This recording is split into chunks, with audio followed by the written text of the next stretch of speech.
ketika orang itu hijrah, tadinya dia tidak tahu tentang Quran, tidak tahu tentang sunnah, mengikuti pemahaman yang sesat, firqah yang sesat, kemudian dia kembali kepada Quran sunnah, maka kewajiban dia yang pertama kali adalah nuntut ilmu. Itu yang harus diingat itu. Semuanya harus nuntut ilmu. Banyak orang-orang yang tobat itu semuanya harus nuntut ilmu. Dan dia harus belajar bersama kaum muslimin. Tidak ada pelajaran khusus buat dia, nggak ada. Belajar bersama kaum muslimin. Sama, apakah dia seorang pejabat, apakah dia seorang penyanyi, seorang pemusik, orang kaya, atau yang lainnya, semua sama dalam pandangan Islam. Untuk ilmu, belajar.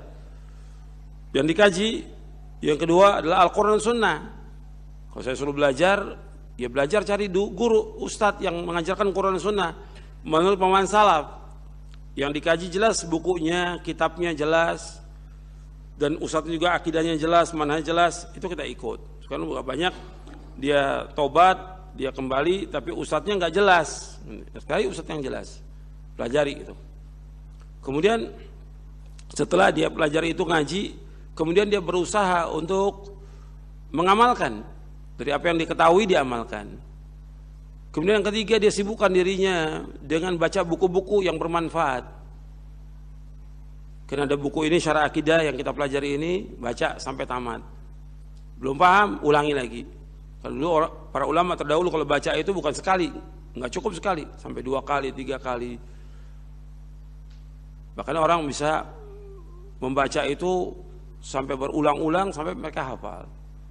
Ada juga buku mulia dalam salaf, ada syarah akidah salaf, ada yang lain, itu dibaca buku-buku itu.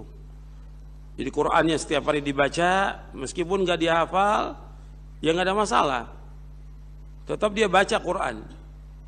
Ya kalau memang dia mampu untuk menghafal dari berapa ayat Al-Quran, ya baca, karena dia kan akan sholat dan dia akan baca dalam sholatnya dia. Dia berusaha. Ya nggak mesti seluruhnya hafal Qur'an, nggak, tapi ada usaha. Tiap hari baca. Baca juga terjemahannya dan tafsirnya sekarang ada terjemah tafsir Ibnu Katsir, itu baca. Kemudian yang selanjutnya dia cari teman-teman yang baik. Cari teman yang baik. Karena teman-teman itu punya pengaruh terhadap agamanya. Kata Nabi SAW, "Al-mar'u ala dini khalili falyanzur ahadukum man yukhalil." Seorang itu bergantung kepada teman. Seorang itu bergantung kepada agama temannya. Maka dilihat kepada siapa dia berteman. Maka cari teman-teman yang baik. Teman-teman yang lama, yang biasa bid'ah, yang syirik, jangan ikuti, jangan temani. Artinya dia muslim, kita ketemu salam, kita senyum, yang perlu dalam pergaulan di masyarakat yang dia butuh bantuan kita bantu. Tapi untuk ikut dalam bid'ahnya tidak. Baik itu di rumah, baik itu tempat yang lain, itu hati-hati. Sama saudara-saudara juga kayak yang ngajak pada bid'ah jangan ikut. Jadi lihat pada siapa bergaul. Sebab bukan mustahil hidayah itu diangkat lagi oleh Allah. Ada orang dapat hidayah, kemudian baru berapa saat, setahun 2 tahun kembali lagi dia. Karena apa? Ya pengaruh itu tadi.